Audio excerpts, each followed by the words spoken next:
Hello, everybody. This is Joseph P. Farrell with news and views from the Nefarium on Thursday, May 16th, 2019. And a big wow because the Nefarium European branch, that would be the IG Farben Santo branch, has been the recipient of some bad news. We're going to get back to that, but I want you to bear a little question in mind as I'm reading from two articles about this story. And that little question is, gee, I wonder why Joseph doesn't trust corporations that have ebook platforms. Okay. This story, I think, is it's been going on for some time. The other question in the background is, why in the name of sense did the German chemical and agribusiness firm of Bayer buy out Monsanto for $63 billion? Now, I've heard stories just this last week that the Bayer CEO has been forced out. That would be, I believe, Werner Baumann has been forced out over the stockholders being terribly upset that Bayer made this purchase. And indeed, that's the question.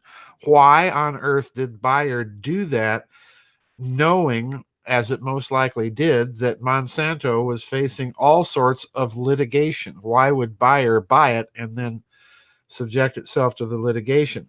Well, there's more bad news to add to the question, and I'm citing two articles here. One from Zero Hedge. This appeared on the 13th, and another one from Natural News by Mike Adams, which appeared on the 15th. All right. And between the two articles, the Zero Hedge article is, of course, kind of even toned. And the Natural News article by Mr. Adams is a little more right to the jugular. Okay. So listen carefully. This is the Zero Hedge article, and I'm going to read just a few paragraphs from that and then jump right into Mr. Adams.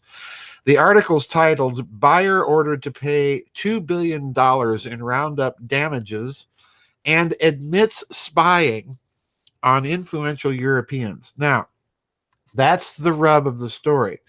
And as I put it in the write-up to this video that will be posted shortly, they're now confirming something that researchers like F. William Engdahl and Marie-Monique Robin in France, in her book, The World According to Monsanto, told us years ago, that indeed it appeared that Monsanto had some sort of corporate black ops division that was, well, we'll get to that. So to the Zero Hedge article, here we go. Quote, as Bloomberg reports, jurors agreed that Alva and Alberta Piliod's use of Roundup over 30 years for residential landscaping was a substantial factor in causing them to develop non-Hodgkin's lymphoma. And this is now another court case besides the one that we saw a few months ago that was won by Robert F. Kennedy Jr. in California. So this is now another court case, and Monsanto has been ordered to pay $2 billion of damages to this couple.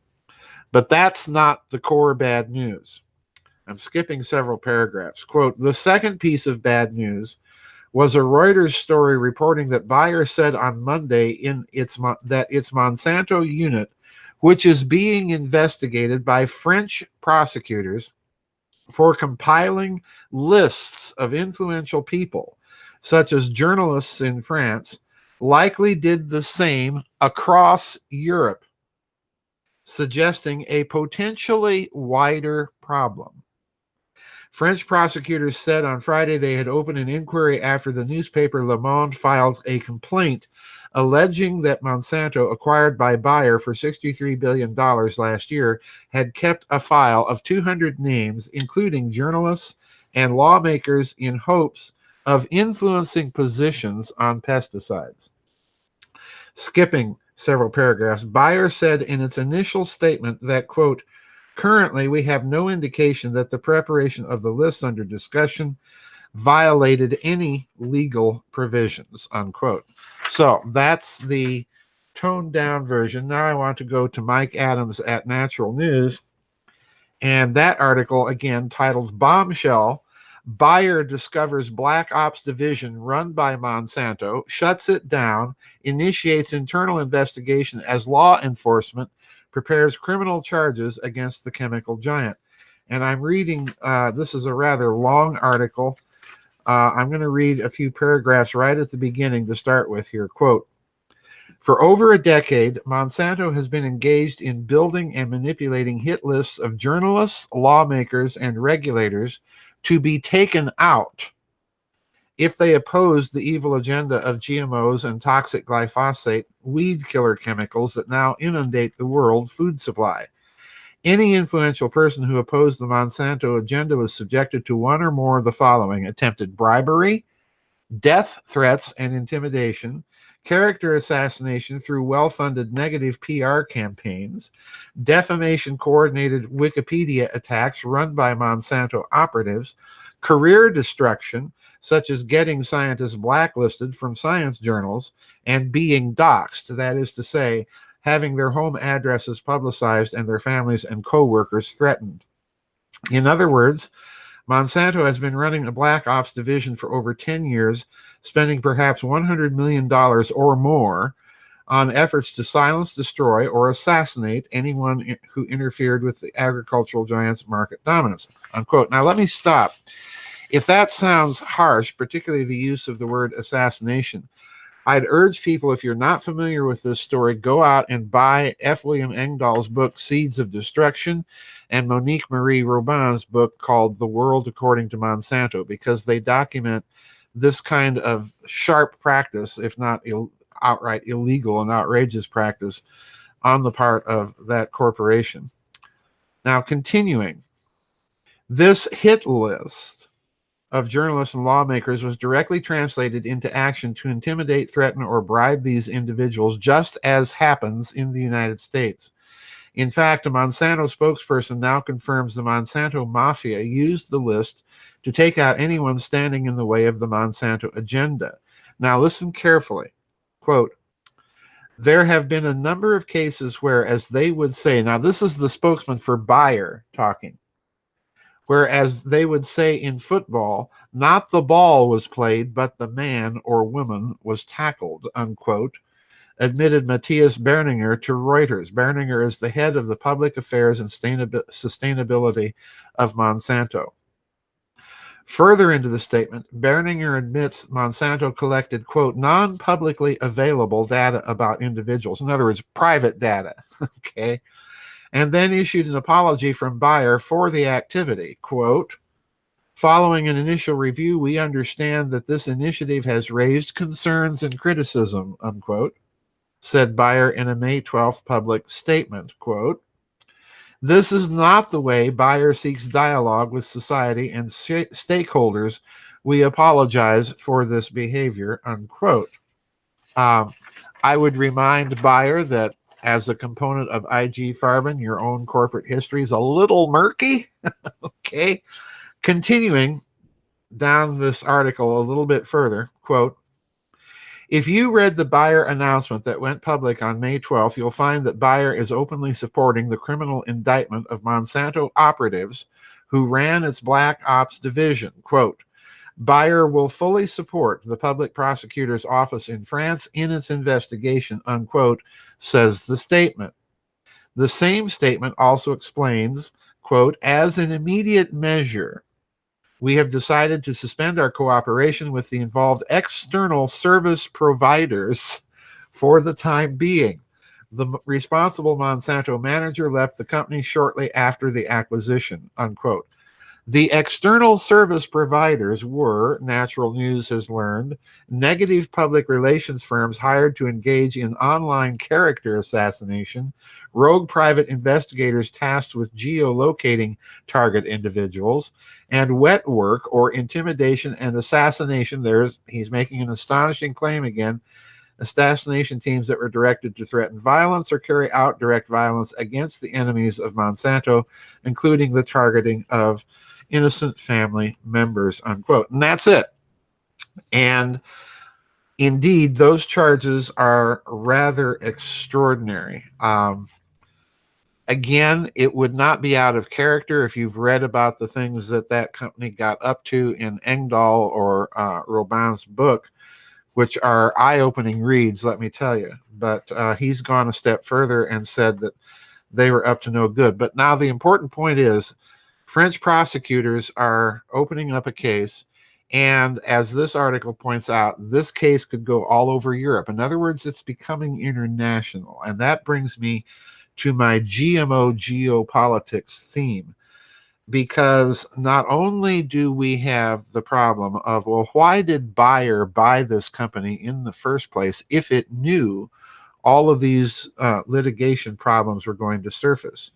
And I'm willing to entertain the speculation, for which as yet we have no evidence, that maybe it wanted to obtain Monsanto precisely to obtain that Black Ops division. Who knows? It's not something that would be unknown to corporations to do stuff like that. They are engaged in corporate espionage all the time. But what's new here is this factor of an international legal ramification, because now this is involving the European Union. And this is going to get very serious. And here's my prediction. This is where I think we may be heading, this next twist in this GMO geopolitics thing that I've been talking about for a few years. Because as I've argued, we've seen Russia trying to position itself to become a supplier of non-GMO food on the world stage. And I suspect eventually we're going to see the same thing happen with so-called heirloom seeds, that is to say, non-GMO seeds on the world market. I suspect that this is one reason that sanctions have been imposed on Russia, largely to keep the food cartel, the GMO cartel, securely in control in the West and keep out of the market any heirloom seeds that might be coming from Russia. So I think there's a lot going on. But this is an international problem now. And I suspect the next twist we're going to see in this GMO geopolitics thing is we're going to start to see suits brought before test cases as test beds, brought before international courts on GMOs precisely against Monsanto for crimes against humanity. Now, I'm not saying that this is going to end national investigations such as we're seeing emerge in France. I'm not saying that this is going to end the lawsuits in the United States. In fact, I suspect that you're going to see criminal investigations because France has initiated this. I suspect you're going to see criminal investigations spread across Europe. You're going to see them start in this country, and you're going to see them start in other countries that have been heavily influenced by GMO foods and where there is a heavy Monsanto presence, chiefly in Latin America, but I'm also going to predict in India.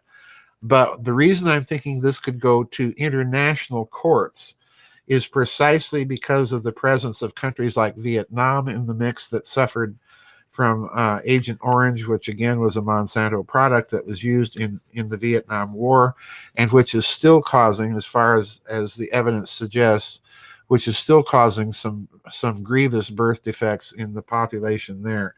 So I think GMO politics or geopolitics just took another turn and it's looking very, very bad for Bayer, and Bayer has to, as it is supposedly doing according to this article, cooperating.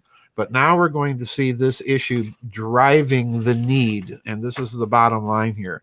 I think we're going to see and start to hear talk of this very issue being used to drive a globalist agenda, to put into place international regulatory bodies and courts that have actual teeth and enforcement powers. Just watch. This is going to be coming down the line.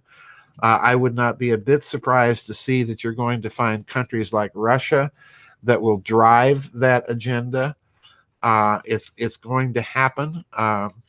There's no doubt in my mind, and this will be the next part of GMO geopolitics. So it's not over yet, folks, but it's going to get very interesting over the next 10 years. That's my prediction for the day and my high octane speculation. So, like I said at the beginning of this, is there a reason, Dr. Farrell, that you don't trust ebook platforms? Yeah, this is this sort of stuff is one of them. I don't trust corporations that are that big and that powerful as far as I can throw them. I certainly don't trust them with information. Just look at what's been going on in the social media platforms lately with the corporate censorship. So that's where we are. Tomorrow, folks, there is no vid chat. The next one will be next Friday. That will be the 2 o'clock in the afternoon vid chat. I've already got a few questions coming in, believe it or not. So anyway, no vid chat tomorrow, and consider all of this geopolitics very carefully, because I think it's going to come down the pike sooner or later. We'll see you on the flip side, everybody. Bye-bye, and God bless.